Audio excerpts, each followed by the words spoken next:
Big quality little camera. Discover Mirrorless recommends the Lumix G5 hybrid camera. Lumix G5.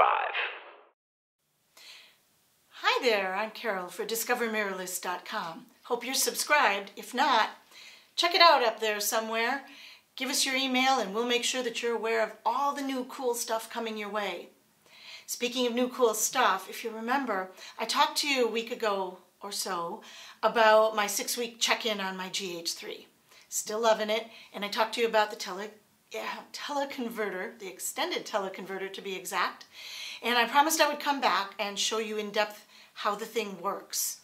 It's really pretty simple, but this is me doing it just so that I follow through. Okay, so I'm going to bring my GH3 in, my other one. One of them is recording us right now.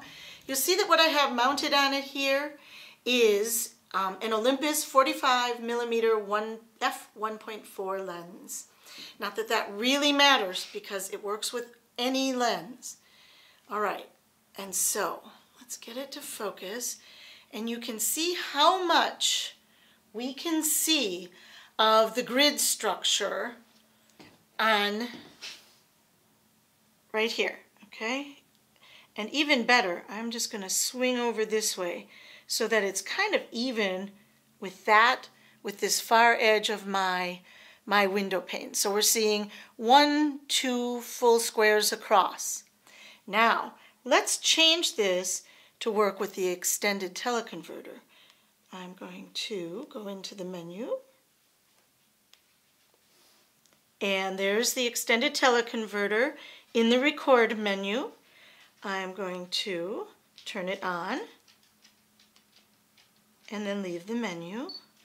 And now let's line it up again and focus it. And you can see how much less we're seeing than we were before. Remember that we have to shoot JPEG and the maximum file size is medium, so it's about an 8 megabyte file, but that's a large difference. Turn it off so you can see it again. And there it is. That's all there is to it. And here's another little thing that I figured out. Since I often shoot RAW or I shoot large JPEGs, just getting into that same level as the camera was, as soon as I go into those modes, either RAW or I change my JPEG size to large, the extended teleconverter goes off all on its own.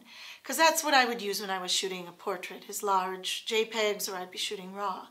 But then when I go back to shooting sports, as soon as I change my size to medium, ta-da, there's my teleconverter. So I can leave it turned on all the time if I want to. There's another way to get around the switcheroo, and that's to use custom settings. There are 3 of them, and let me just get the camera, maybe I can do this while it's on the tripod, and show you, because that is something that I want to talk to you about probably in my next post. Here on this dial, and let's see how close in we can move. There we go. There is a C1, a C2, and a C3. I can store a set of settings in there, and I am going to be setting one of them to always be ready to do that medium size fine JPEG, so that I can just instantly have my teleconverter set on and not even have to think about it. Pretty smart, huh? So we'll be looking at that in the next couple of weeks. Signing off for now. Till later, shoot lots, remember the video, and keep dreaming.